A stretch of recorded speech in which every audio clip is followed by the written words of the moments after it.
제가 그 고등학교 시절에 저의 그 자그마한 기쁨이 있었습니다. 저는 구미 고등학교를 다녔는데요. 어, 그 당시 이제 미술 선생님이 대구에서 통학을 하셨어요. 그래서 이제 미술 시간이 되면은 가끔씩 이제 저를 이제 불렀습니다.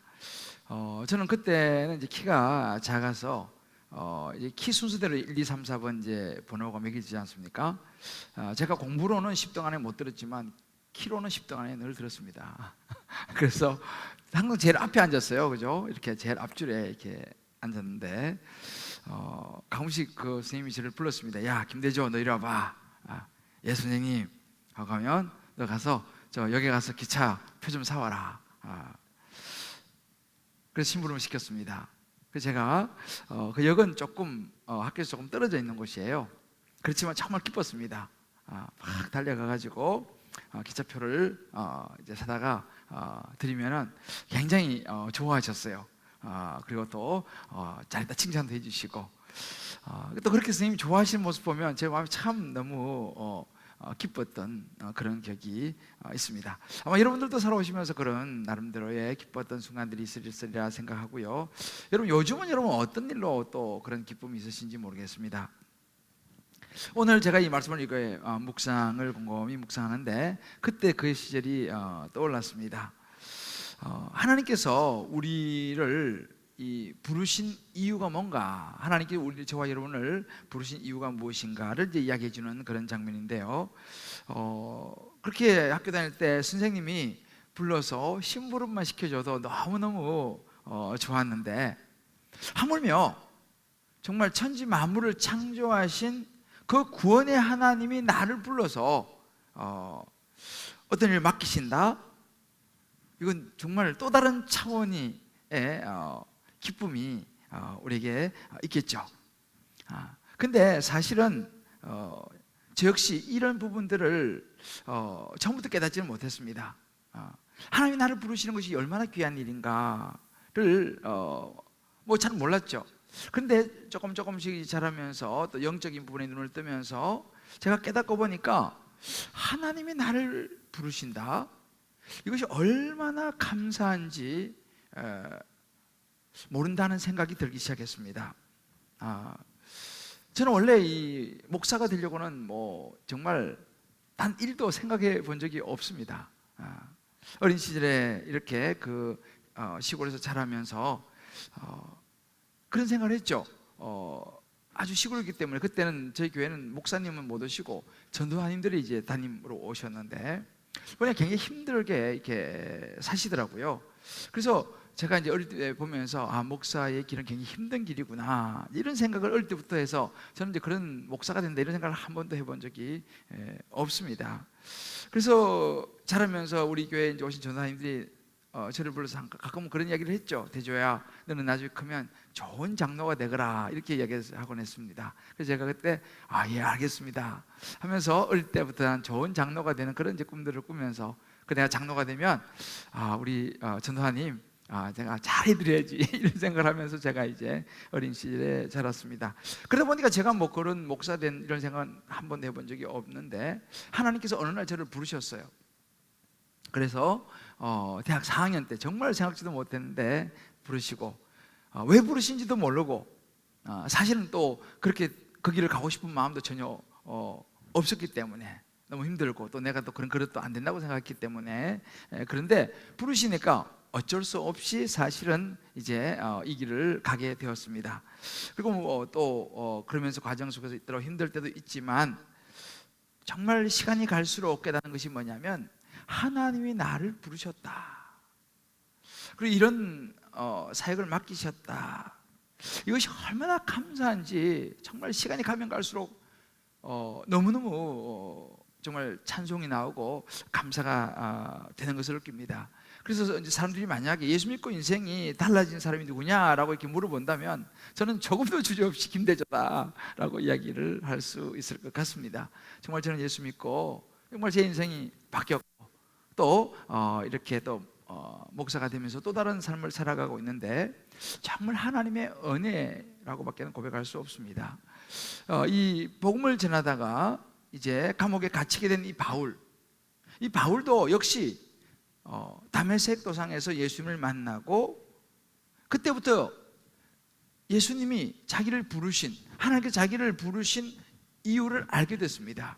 그리고 그 부르신 이유를 설명하는 대목이 오늘 이 본문입니다. 그는 자기를 부르신 이 하나님의 은혜가 너무 컸기 때문에 이 사실을 에베소 성도들에게, 또 소아시아에 있는 많은 교회 성도들에게 알려주고 하나님의 부르심을 받는 것이, 하나님의 자녀가 되는 것이 얼마나 귀한 일인지를 깨닫기를 원했습니다. 그래서 이 편지를 써서 이제 보내는 것이죠. 왜 하나님이 부르셨는가? 오늘 이 시간도 마찬가지입니다. 저와 여러분도 어쩌다가 이 자리에 와서 그냥 앉아 있는 것이 아니라 정말 하나님이 저와 여러분 한 분 한 분을 많은 사람들 가운데서 택하시고 부르셔서 이 자리에, 혹은 또 각 가정에서 온라인으로 예배 자리에 있는 줄을 믿습니다. 그렇다면 왜 나를 부르셨느냐라는 것을 우리가 아는 것이 굉장히 중요한 부분이죠. 오늘 바울이 11절 말씀을 통해서 하나님이 우리를 부르신 이유를 설명하고 있습니다. 11절 말씀 그런 구절이 있습니다. 모든 일을 그의 뜻에 결정대로 일하시는 이의 계획을 따라 라고 말합니다. 하나님의 계획을 따라, 여기서는 우리말로는 계획이라고 하는데요, 영어 성경에 보면 The one purpose of Him입니다. 한 가지 목적이에요. 하나님의 one purpose예요. 한 가지 목적을 따라서 우리가 예정을 입어서 그 안에서 기업이 됐다, 하나님의 자녀가 됐다, 하나님의 소유가 됐다라고 말씀하십니다. 그러니까 하나님이 저와 여러분 한 분 한 분을 부르실 때는 one purpose, 한 가지 목적이 있다. 그 목적이 있었기 때문에 우리를 자녀로 택하시고 부르셨다라고 말합니다. 자, 그러면 왜 어떤 one purpose of Him이냐, 무슨 한 가지 목적이냐, 이것을 12절과 14절에 아주 자세하게 이야기해 줍니다. 이는 왜 하나님이 우리를 부르셨느냐, 그의 영광이 찬송이 되게 하시려고 라고 말합니다. God's purpose, 하나님의 목적, 이 뭐냐, 그죠? 하나님의 목적은 우리가 would bring praise and glory to Him, 그죠? 우리가 그 하나님을 향하여 praise and glory, 찬양과 영광을 가져오도록 하나님이 우리를 purpose, 목적하셔서 우리를 부르셨다는 사실입니다. 14절에도 동일한 말이 반복이 됩니다. 이는 하나님이 우리를 부르시면 He did this, 하나님이 이것을 하신 거예요. 하나님 우리를 부르시면 We would praise and glorify Him입니다.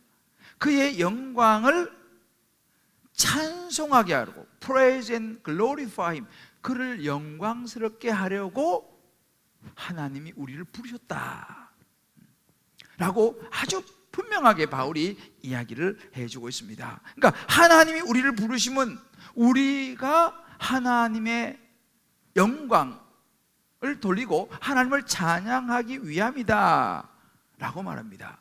이사야 선지자는 이사야 43장 7절에 이것을 이렇게 말합니다. 내 이름으로 불려지는 모든 자, 곧 내가 내 영광을 위하여 창조한 자를 오게 하라. 내가 그를 지었고 그를 만들었다 그랬습니다. 하나님이 우리를 지으시고 만든 이유가 뭐냐? 내가 내 영광을 위하여 창조한 자라고 분명히 창조의 목적을 밝히시죠. 아마 여러분들 우리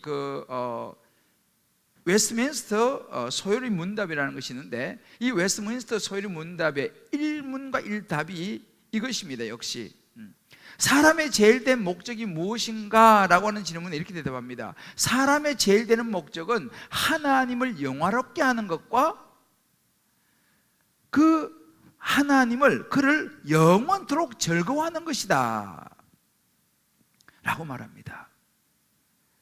여러분 가끔씩 영화나 다큐멘터리 같은 걸 보게 되면요, 나라를 위해서 목숨을 바친 그런 분들이 가끔씩 나오죠.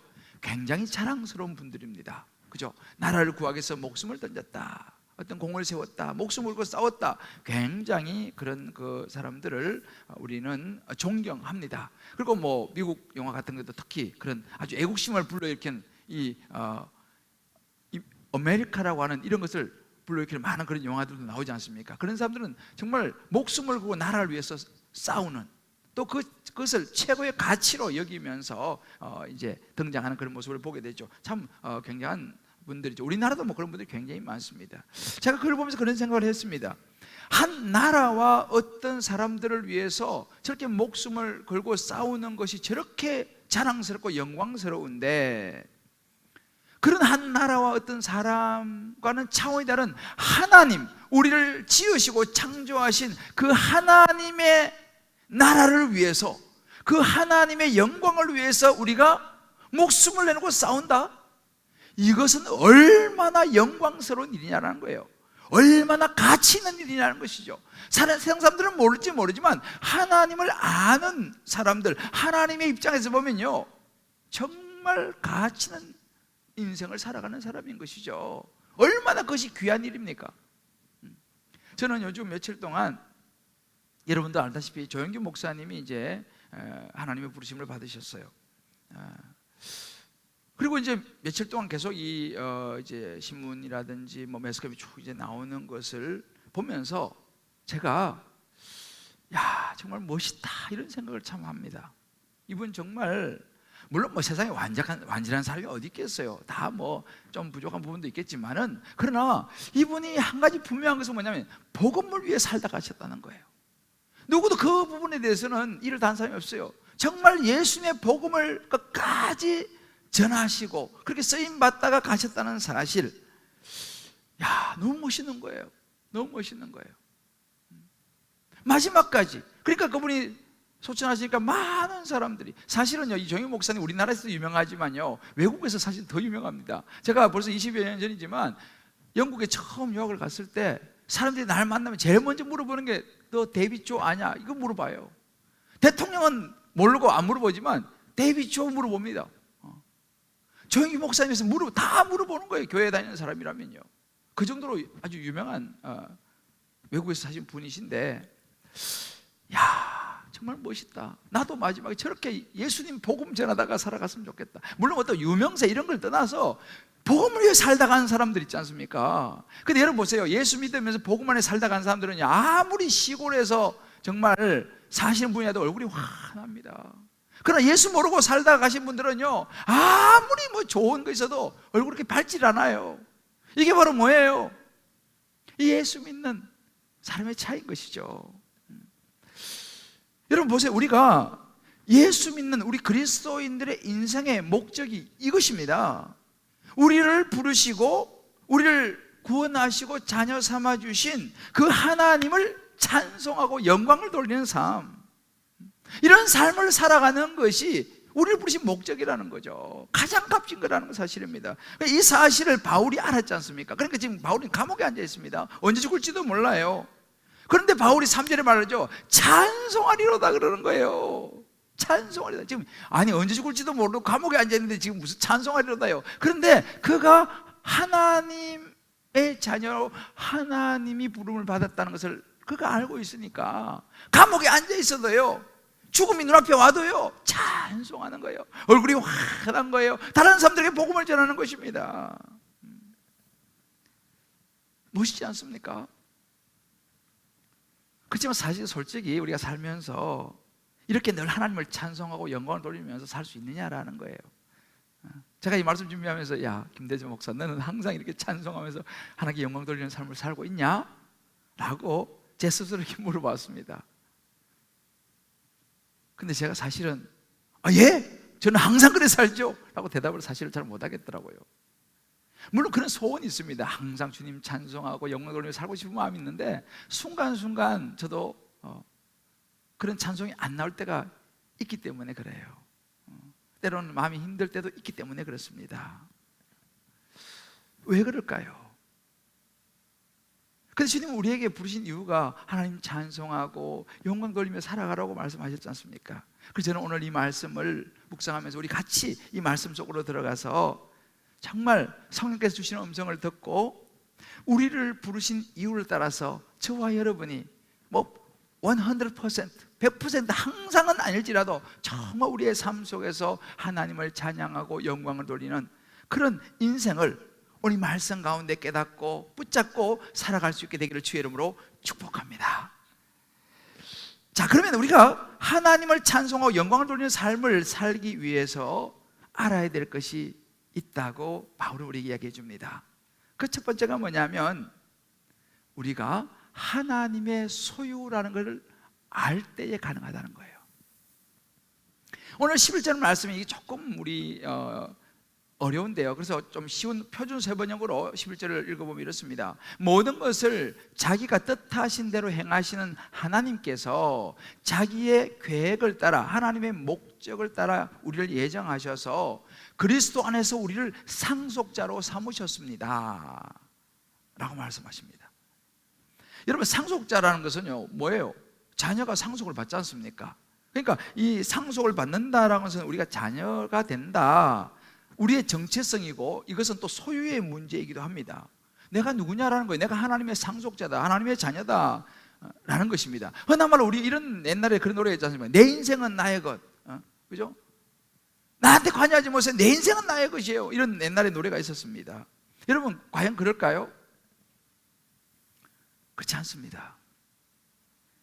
내 인생은 내 것이 아니고요, 하나님으로부터 받은 선물입니다. 그러므로 내 인생은요 하나님의 것이에요. 왜요? 하나님이 우리를 이 땅에 우리 부모를 통해서 태어나게 하셨기 때문입니다. 그렇다면 우리의 인생이 하나님의 것이라면 우리의 삶은 하나님을 찬송하고 하나님께 영광 돌리는 삶을 살아야 한다라는 것이죠. 그런데 우리 여기서 이제 많이 착각을 합니다. 여러분들이 그 사무엘하 9장을 읽어보면 사울 왕과 왕자 요나단의 이야기 쭉 나오는데, 이제 사울 왕과 왕자 요나단이 전쟁에서 죽게 되죠. 그리고 그 집안이 이제 망합니다. 다시 이제 왕이 되면서. 그리고 겨우 살아남은 한 아들, 요나단의 아들인데 모비보셋이라는 아들이 살아남습니다. 그나마 도망가다가 부모가 땅에 떨어뜨린 바람에 다리가 불구가 됩니다. 그런데 그렇지만 그 유일하게 살아남은 모비보셋, 그리고 이제 그 사울 왕과 요나단 집안의 재산들이 있지 않습니까? 집도 있고 이제 그것을 관리하는 종이 있었는데 모비보셋이라고 하는 종이 한 명 있었습니다. 그런데 이 유일하게 살아남은 혈육이라고 하는 모비보셋밖에 없으니, 모비보셋은 뭐 애기 있다가 이제 좀 자라다가 청년되고 있지만은 몸도 불편하고 별 볼일 없어 보입니다. 그런데 그 집안 전체를 총괄하는 종이 누구냐면 모비보셋이었습니다. 시간이 지나면서 모두가 자기가 좌지우지하는 거예요. 다 자기 마음 자기가 하는 거예요. 그러니까 어느 날부터 자기가 주인이라고 착각하기 시작하고 그 주인 모비보셋을 무시하기 시작했습니다. 그러다 다윗이 어느 날 등장하면서 이거 누구 거냐? 이건 요나단 집안의 것 아니냐? 하고 싹 뺏어가지고 모비보셋에게 딱 줘버립니다. 하루아침에 그 시바라고 하는 종은 자기 위치를 찾은 거죠. 자기 주인은 이제 착각하고 살았는데 보니까 자기는 아무것도 없고 그냥 종이거든요. 여러분, 우리 인생도 그렇습니다. 내 인생의 소유권이 내 것이라고 생각하게 되면 우리가 오산입니다. 그렇게 생각하기 때문에 많은 사람들이 그 모든 것을 자기 거라고 생각하기 때문에 자기만을 위해 살아갑니다. 내 생명도, 내 건강도, 내 자녀도, 내 돈도, 내 물질도, 내 모든 어떤 것들도 다 내 것이라고 생각을 하며 살아갑니다. 그러니까 모든 것은 나를 위해 쓰는 것이죠. 그러니까 우리 인생이요 굉장히 고단합니다. 왜냐하면 내가 모든 걸 다 컨트롤해야 되거든요. 모든 걸 내가 다 관여해야 되거든요. 그래서 인생이 너무 고단하죠. 그러니까 이런 사람들 하나님하고 무관하게 살아갑니다. 그리고 심지어 일이 잘 풀리지 않습니까? 일들이 잘 되고 막 이 사업도 잘 되고 하면요 어색해집니다. 왜? 내 것인 거예요. 내가 잘해가지고 돼. 그러니까 사람이 교만해지는 거죠. 그러다 또 일이 좀 뭐 잘 안 풀리고 좀 뭐 안 좋은 일이 생기고 이렇게 되면요 반대로 좌절하고 낙심하고 포기하고 막 열등감을 또 갖기도 하고 울었다 웃었다가, 왜? 자기 인생이 자기 것이라고 생각하며 살아가게 되면 이렇게 우리 인생을 살아갈 수밖에 없다는 사실이죠. 왜? 내 인생이 내 것이라고 생각하며 살아가니까. 과연 내 인생이 내 것이냐라는 사실입니다. 그게 아니라는 사실이죠. 우리가 내 인생이 내 것이 아니라 하나님의 것, 하나님의 소유라는 것을 알 때요, 우리 인생은 달라집니다. 제가 어제 사실은 의도적으로 우리 그 조영규 목사님 예배 이제 실황을 중계를 했어요.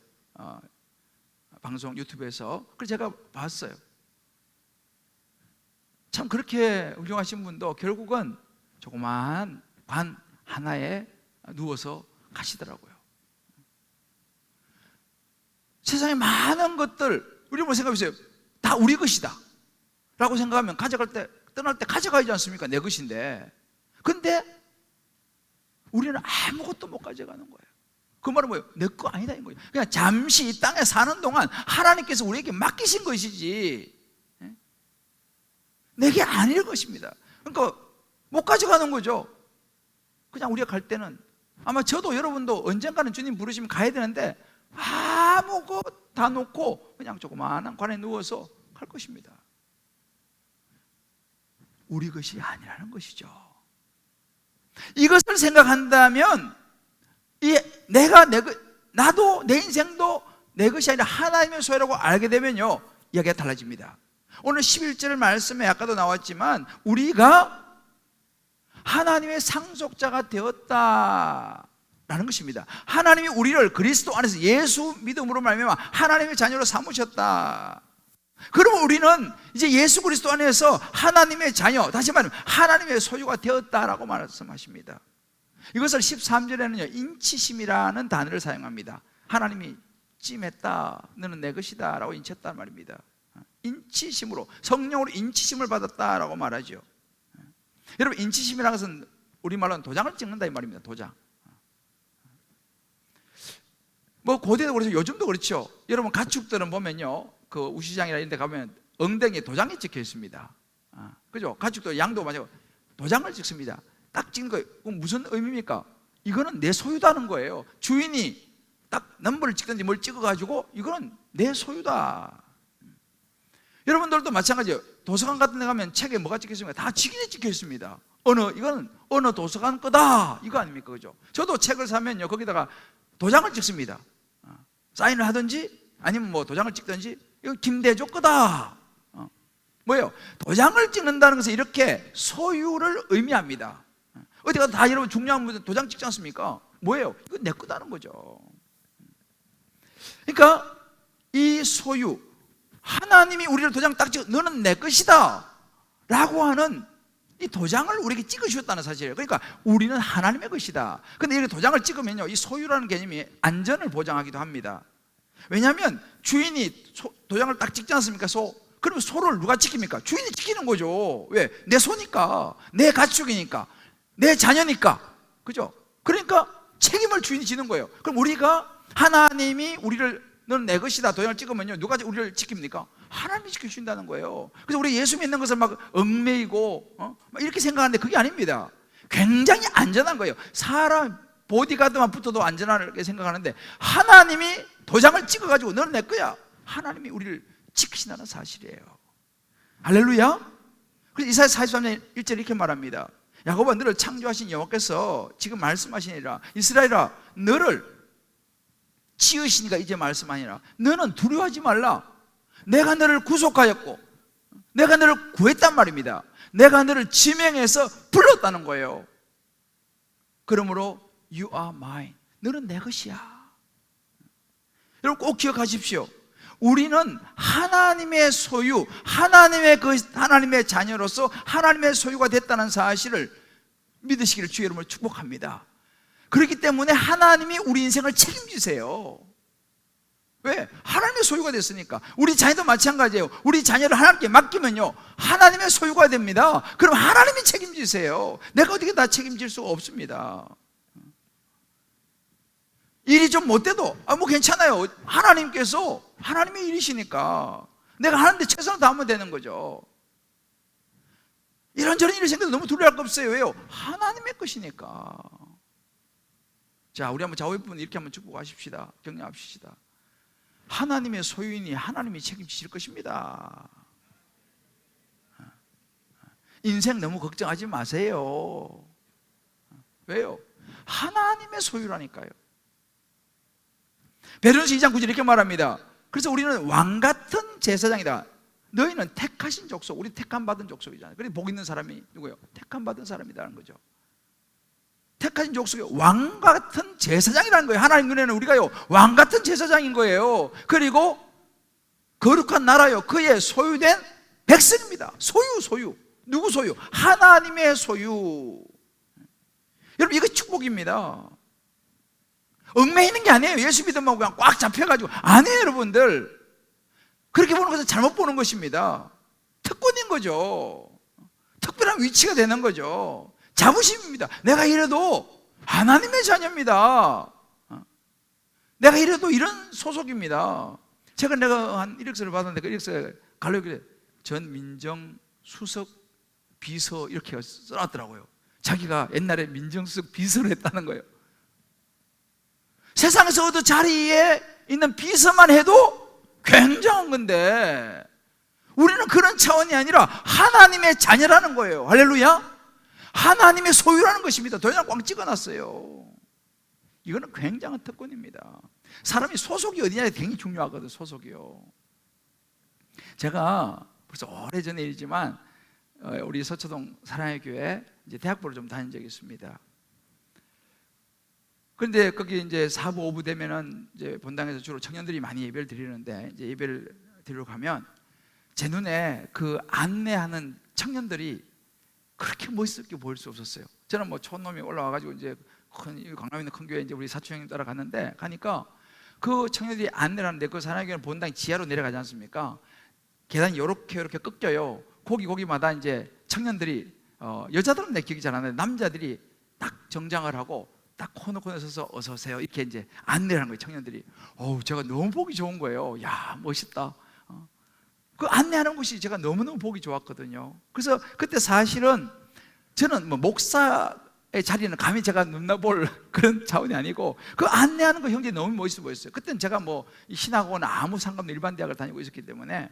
근데 제가 시간이 흘러가지고요 그 사람에게 목사가 된 거 아니에요. 제가 부목사로 거기 청중 받아가 가가지고 그 목사가 돼가지고 이제 목사의 신분으로 제가 이제 안내를 하게 됐어요. 그래서 제가 가서 이제 배당받은 데가 뭐냐면 본당 앞에, 우리 로비처럼 본당 앞에 거기가 제 자리였고 거기 제가 이제 안내를 제가 맡게 됐어요. 그리고 거기 같이 이제 봉사하시는 우리 이제 권사님 집사 몇 분하고 해가지고 하는데 거기 제가 이제 서가지고 제 앞에 서서 제가 3년을 안내를 했습니다. 10시 타임 3년 오면 어서 오세요 인사하는데 마음이 그렇게 좋은 거예요. 이야, 옛날에 내가 청년 그 안내받아 그렇게 부러웠는데 내가 이렇게 목사가 돼가지고 여기서 그래 그 안내하고 인사하고 이게요 얼마나 기쁘고 감사하고 감격스럽고 있잖아요. 생각해 보세요. 그 사랑의 교회 안내 자리만 서가지고도 내가 하면서 너무 기뻤는데 차원이 다른 비교할 수 없는 하나님의 자녀가 제가 돼가지고 왕같은 제사장으로서 내가 하나님 소유가 됐다? 내가 이 신분이 하나님 자녀다? 놀라운 거 아니겠습니까? 얼마나 영광스럽습니까? 얼마나 감사합니까? 생각해 보면요. 톰 라이트라고 하는 유명한 학자 이런 얘기를 했어요. 당신이 무엇을 경배하느냐가 당신이라는 사람을 만들어간다 이렇게 했어요. 내가 누구 자녀냐? 이것이 우리 인생을 만든다는 거예요. 각자 한번 적용해 보세요. 말씀 노트에 제가 자세히 여러분 적어놨습니다. 꼭 여러분 한번 읽어보세요. 여러분은 하나님의 자녀의 특권과 하나님의 소유된 백성임에 대한 자부심이 있습니까? 우리는 다 다르지만 하나님의 기쁘신 뜻대로 특별한 목적과 남다른 이유로 지금 세상에 보냄받았음을 알고 하나님을 찬양하고 하나님의 영광을 위해 살아가고 있습니까? 우리는 지금 무엇을 소망하면서 무엇을 바라보고 기뻐하고 좋아하며 살아가고 있습니까? 내 건강도 내 생명도 내 것이 아니라는 사실, 심지어 내 자녀도 내 것이 아니라는 사실을 여러분 인정할 수 있습니까? 아니면 아직도 내 능력, 내 소유를 외치면서 때로는 교만과 때로는 열등감으로 그냥 왔다 갔다 하면서 울었다 웃었다 하며 살아가고 있습니까? 두 번째로 하나님을 찬송하고 영광을 돌리는 삶을 살기 위해서는요 구원의 복음으로 확정을 받을 때 가능하다는 것입니다. 구원의 복음으로 확정을 받을 때. 오늘 13절 말씀 이런 말씀이 있습니다. 그 안에서 너희도 진리의 말씀 곧 너희의 구원의 복음을 듣고, 이거 중요합니다. 들어야 됩니다. 듣고 그 안에서 믿어. 그 다음에 약속의 성령으로 인치심을 받았으니, 하나님께 찬양과 영광을 돌리는 삶을 살기 위해서 내가 누구인지, 무엇보다도 나를 부르신 하나님이 어떤 분이신지, 그리고 그 하나님과 내가 어떤 관계인지가 확실해야 되는 거예요. 예수님과 내가 어떤 관계인지가 확실해야 됩니다. 제가 이번 주 하여튼 저 개인적으로 또 이 굉장히 큰 일이고, 하나님 나라를 바라보는 같은 목사, 뭐 차원이 다르지만 입장에서 정기 목사님의 그 부르심을 참 제가 많은 생각을 하면서 지켜보았습니다. 그리고 이번에 유튜브에 뭐가 올라왔냐면 조영기 목사님이 마지막 설교가 올라왔어요. 여러분 나중에 한번 시간 될 때 한번 들어보십시오. 조영기 목사님 마지막 설교가 올라왔는데, 이 목사 물론 그때가 마지막이 될지는 본인은 모르셨겠지만 마지막 설교를 뭐냐면 예수님과 강도라는 제목으로 설교를 했어요. 마태복음 27장 말씀을 가지고. 지금 이제 이런 우리 코로나로 실직하고 참 경제도 어려운 이런 상황 아니겠습니까? 이런 시대인데 한 기자가 질문을 하는 이야기를 먼저 하시더라고요. 한 기자가 이렇게 질문을 합니다. 목사님, 코로나 전염병 지금 상황 목사님 어떻게 해석하십니까? 라고 물었다는 거예요. 그때 이제 정인 목사님 이렇게 대답하십니다. 하나님이 물질 만능 시대를 청산하시고 지금 이 세대를 바라보게 하시는 것 같습니다. 우리 인생에는 중요한 문제가 많습니다. 먹고 사는 문제, 꿈을 이루고 성공하는 것도 다 중요합니다만 그런 것은 가장 중요한 것은 아닙니다. 그러면서 이 마태복음 16장을 인용하시는데요, 예수님이 사람이 만일 온 천하를 얻고도 제 목숨을 잃으면 무엇이 유익하리요? 사람이 무엇을 주고 제 목숨과 바꾸겠느냐? 인자가 하나님의 영광으로 그 천사들과 함께 오리니 그때에 각 사람이 행한 대로 갚으리라 고 했다는 말씀을 인용하시면서 이렇게 얘기했어요. 우리 인생에는 끝이 있습니다. 누구나 이 땅의 삶이 끝나면 하나님 심판 앞에 서야 합니다. 그러므로 가장 중요한 것은 예수님을 믿고 구원받는 것입니다. 예수 믿는 우리는 일생 동안 예수님을 잘 믿고 섬겨야 합니다. 죽음 이후에 심판이 있습니다. 죽음이 끝이 아닙니다. 그래서 히브리서 9장 20절 심판에 대해서 요한복음 5장 29절 부활에 대해서 말씀을 하시면서 이렇게 얘기하는 거예요. 죽음이 끝이 아닙니다. 예수님 앞에 매달린 두 강도를 생각해 보십시다. 그것이 우리의 모습입니다. 그때가 언제인지 알지 못하지만 우리 모두 이 세상을 떠나야 합니다. 그래서 부자 나사로 이야기를 쭉 하시더라고요. 그 설교가 마지막일지는 본인도 아마 제가 볼 때 모르시지 않았을까 싶은 생각이 들어요. 그 설교 하실 때도 벌써 몸이 많이 안 좋아서 한쪽 눈을 이렇게 잘 못 뜨시는 그런 상황이더라고요, 보니까. 그 제가 놀란 것이 뭐냐면 그 메시지 속에 인생의 목적, 오늘 제가 설교하는 이 부르심의 이유가 분명히 들어있더라는 거예요. 인생에서 가장 중요한 것이 뭐냐라는 거예요. 이 땅에 살다가 죽고 난 이후에 영원한 생명이라는 거예요. 그러면서 우리가 예수를 잘 믿어야 한다는 거죠. 그거보다 중요한 것은 없다. 왜? 영원한 생명에 대한 이야기를 하는 거예요. 제가 역시 정희 목사님이시구나. 여러분, 우리가 그렇습니다. 우리는 모두 죄인이기 때문에 이 죄와 허물로 죽을 수밖에 없는 존재잖아요. 그런데 하나님께서 하나밖에 없는 독생자 예수님을 땅에 보내셔서 우리가 그 예수를 믿으면 예수님께서 우리의 모든 죄를 다 짊어지시고 십자가에 달려 죽으시고 부활하시지 않습니까? 그래서 그 예수를 믿으면 우리를 구원해 주신 이 구원의 사건, 우리의 죄를 속죄함이라고 해요. 속죄함.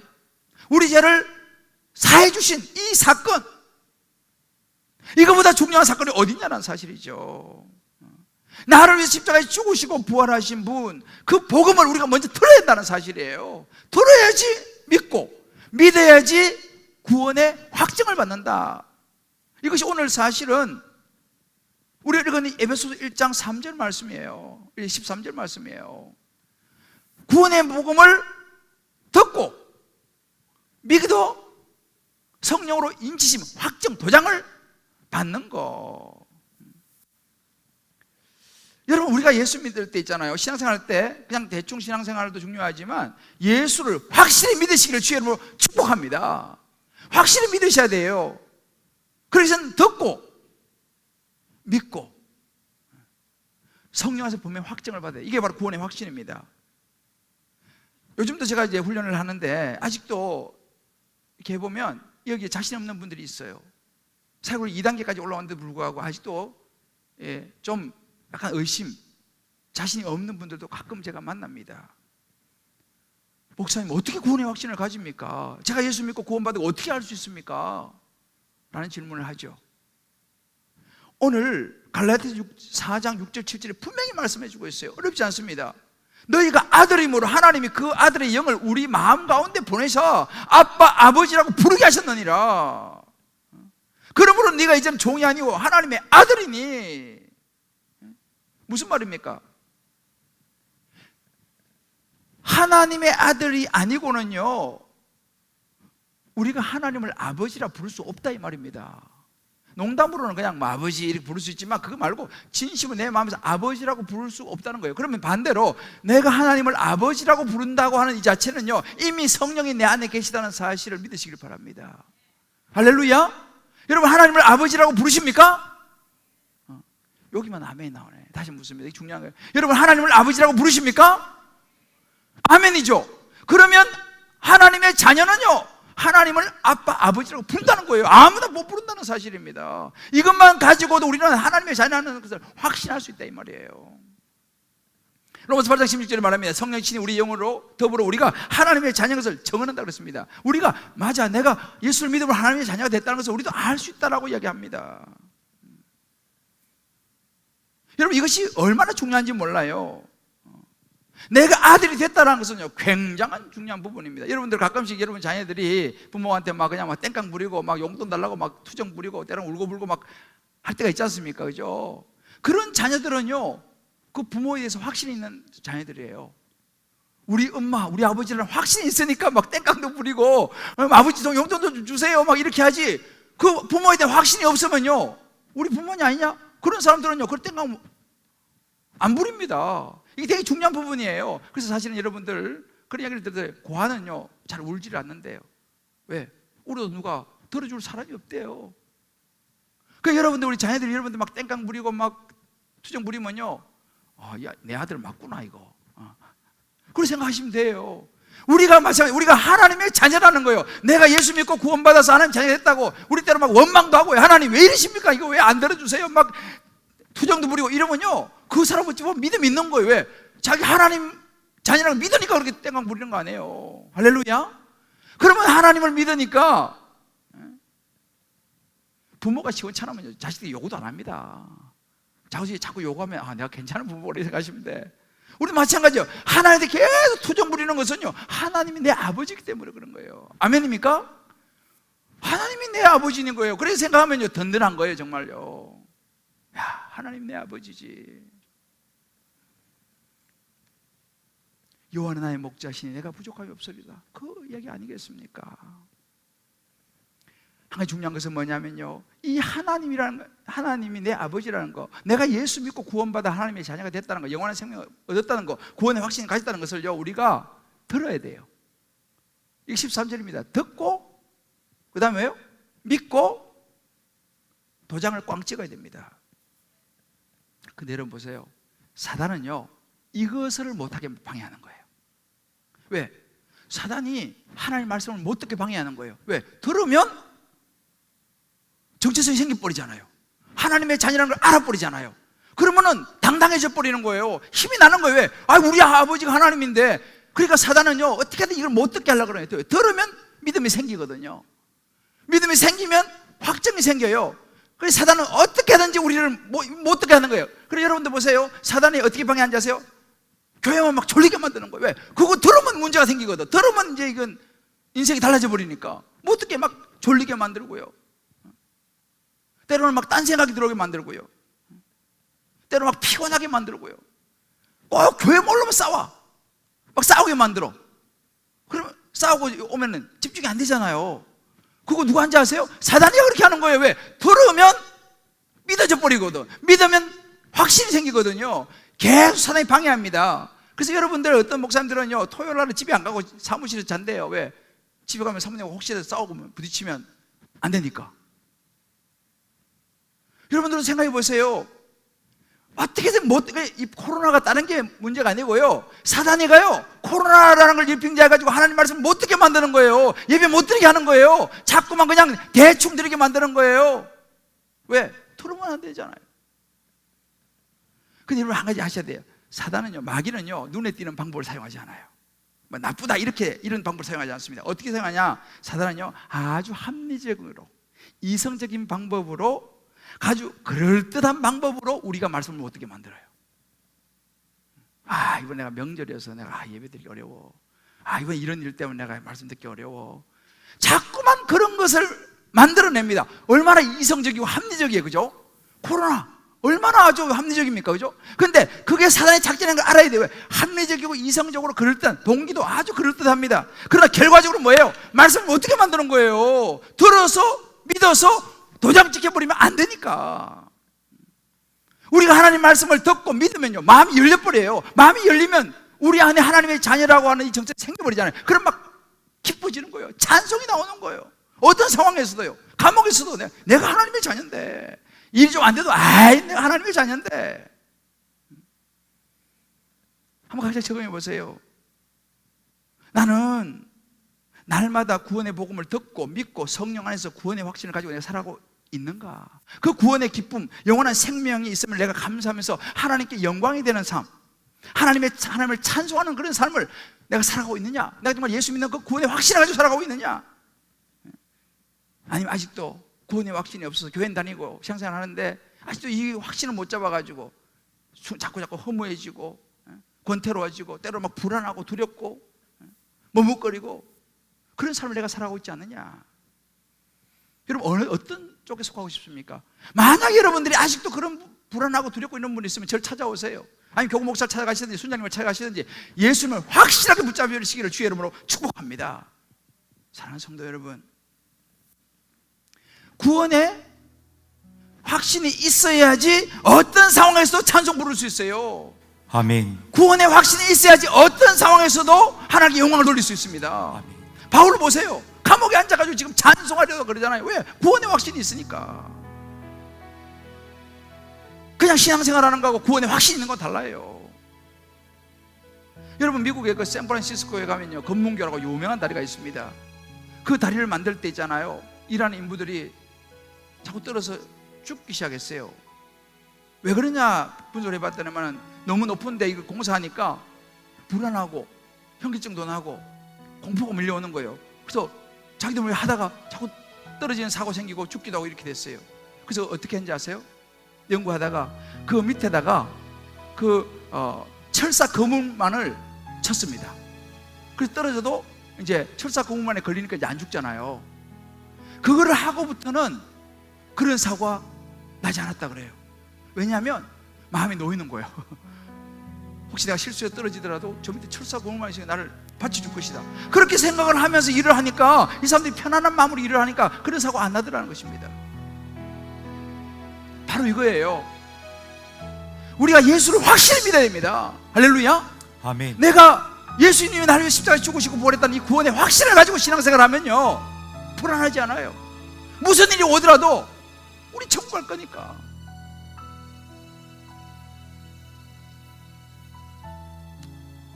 사랑하는 우리 성도 여러분, 꼭 기억하셔야 됩니다. 이 땅에 살아가면서 정말 우리는 하나님을 찬송하고 영광을 돌리며 살아야 되는데, 내가 누구의 소유인지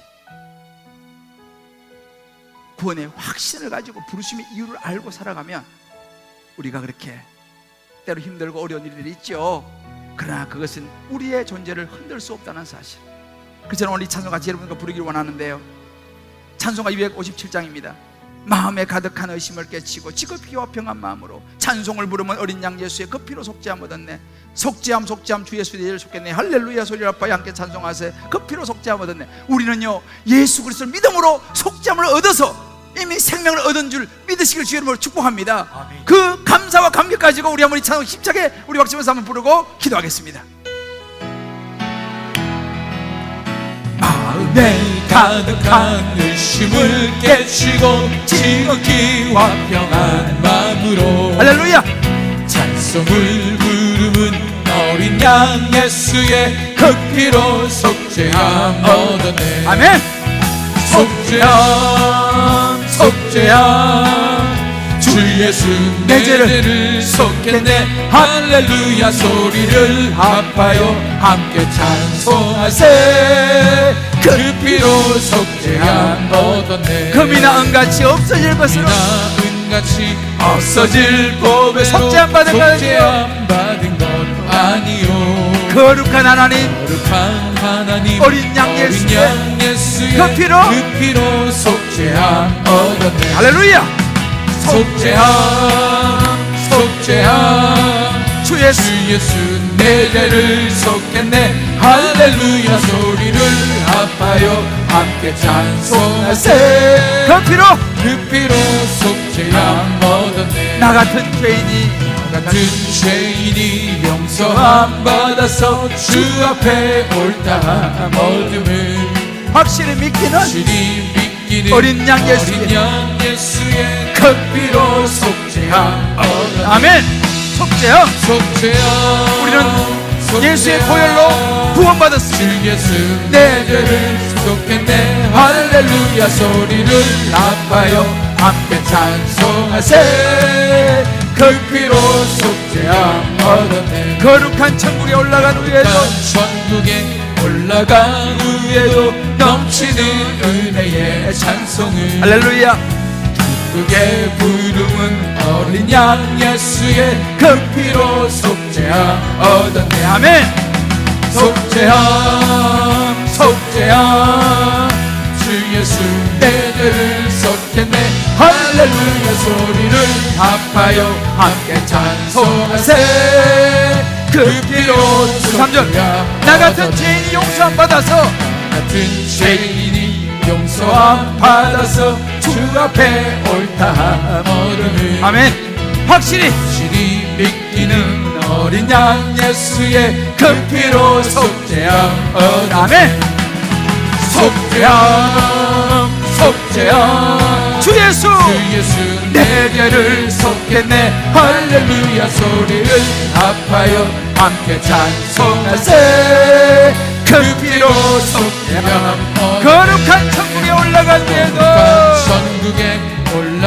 후에도 넘치는 은혜의 찬송을 할렐루야. 기쁘게 부르는 어린 양 예수의 그 피로 속죄함 얻었네. 아멘. 속죄함 주 예수 내 죄를 속했네. 할렐루야 소리를 합하여 함께 찬송하세. 그 피로 속죄함 얻었네. 할렐루야. 아멘. 여러분 이 찬송을 부르실 때 있잖아요, 가슴이 뛰시는 분들과 아직은 가슴이 안 뛰시는 분들과 그런 찬송이 있구나라고 생각하시는 분들과 여러분들이 있으실 거예요. 괜찮습니다. 저는 가슴이 뛰어요. 사실은 가슴이 뛰지 않는 분들, 그런 찬송이 있구나 이런 분들도 여러분 그럴 수 있습니다. 괜찮습니다. 그러나 한 가지 들으신 말씀은 여러분 예수님을 더 깊이 만나시기를 바랍니다. 아멘. 이것이 신앙생활이에요. 예수를 믿으셔야 돼요. 종교생활을 넘어서 나를 위해서 십자가에 죽으시고 부활하신 속죄함, 정유 목사님이 마지막에 가시면서도 외치신 예수 믿어야 됩니다. 가장 중요한 것은 예수 믿고 구원받아야 됩니다. 그 메시지입니다. 그거 외에 여러분 남는 거 없어요. 나중에 보시면 알아요. 그때 되면 김대전 목사님 말씀이 맞았네, 그런 날이 올지도 몰라요. 근데 그때 가서 그럴 필요 뭐 있어요? 지금부터 그 예수님 만나시기 바랍니다. 할렐루야. 아멘. 가정에서 예배드리신 분들, 온라인 예배드리신 분들, 지금부터 그 예수님 만나시기를 바랍니다. 아멘. 그리고 누리시기를 바라요. 금이나 은같이 없어질 보배로 구원받은 게 아니에요. 우리는요, 하나님 어린 양 예수의 그 피로 속죄함 얻었네. 명절이잖아요. 여자분들 힘들잖아요. 우리 찬송 한번 부르시고요, 잘 감당하시기 바랍니다. 섬김도 복음이에요. 여러분, 누가 전도 잘하는지 아세요? 이런 속죄함 주 예수 내 죄를 속했네, 이런 간정 있는 사람들이요 막 전도하는 거예요. 너무 좋으니까 예수 믿어보라고. 할렐루야. 아멘. 이런 은혜가 있기를 기도합니다. 우리 한번 이제 기도합시다. 하나님, 정말 예수가 내 마음에 확정되게 해주시고 내가 예수를 잊어버리지 않게 하여 주옵소서. 이 땅에 천년만년 살 것이 아니라는 거, 시바처럼 내 것이라고 착각하지 않기를 주님, 하나님 나라 바라보면서 어떤 상황과 환경 속에서도 하나님을 찬송하게 하여 주옵소서. 아멘. 바울처럼 감옥에 앉아서도 주님을 찬송하게 하여 주옵소서. 우리 한번 저희 주 이름으로 같이 한번 기도하겠습니다. 주여, 하나님 아버지 감사합니다. 하나님 그렇습니다. 하나님 아버지, 주 앞에 하나님 아버지, 속죄함의 은혜가 저에게 갔으면 주여, 하나님 아버지, 하나님의 은혜가 넘쳐나게 도와주시옵소서. 아버지, 하나님 아버지, 이 감사와 하나님의 찬송함과 영광 돌리는 우리의 삶이 되기를 원합니다. 하나님, 우리를 도와주시옵소서. 주여, 하나님 아버지, 아버지 수고합니다. 하나님 아버지, 하나님 아버지, 하나님 우리 자녀들의 인생을 우리의 자녀를 원합니다. 하나님 아버지, 이 자녀를 원합니다. 하나님 예수의 문들고 하나님 문들고 하나님 아버지와 감사함으로 살아갈 수 있도록 원합니다. 주여 도와주시옵소서. 주여 아버지 역사하여 주시고 내가 나갈 수 있도록 성령이 도와주시기 원합니다. 인도하여 주시옵소서. 금이나 안같이 없어질 보배로 속죄함 받은 것 아니요, 거룩한 하나님 어린 양 예수, 나를 십자가에 죽으시고 부활하신 예수 그리스도 그분의 보혈로 말미암아 우리가 속죄함을 입은 것을 인하여 주님께 감사를 드립니다. 아멘. 내가 하나님의 소유요, 내가 하나님 자녀 되어서 예수님을 말미암아 구원받은 하나님의 백성이라는 사실을 확실히 부여잡고 어떤 상황 환경에서도 그 자체만으로 하나님을 찬송하고 영광 돌리는 우리의 삶이 될 수 있도록 성령이여 우리를 도와 주시옵소서. 아멘. 하나님, 우리가 착각하지 않게 하여 주옵소서. 내가 가진 모든 것이 내 것이라고, 이 땅에 천년만년 살 것이라고 주여 우리가 착각하지 않게 하여 주옵소서. 내 것은 아무것도 없다는 것을, 마음에 가득한 의심을 떨쳐버리게 하여 주옵소서. 아멘. 화평한 마음으로 찬송을 부르는 우리 인생, 우리 모든 성도님들의 인생이, 우리 모든 자녀들의 인생이 되게 하여 주시옵소서. 아멘. 예수님 이름으로 기도합니다. 아멘. 아멘.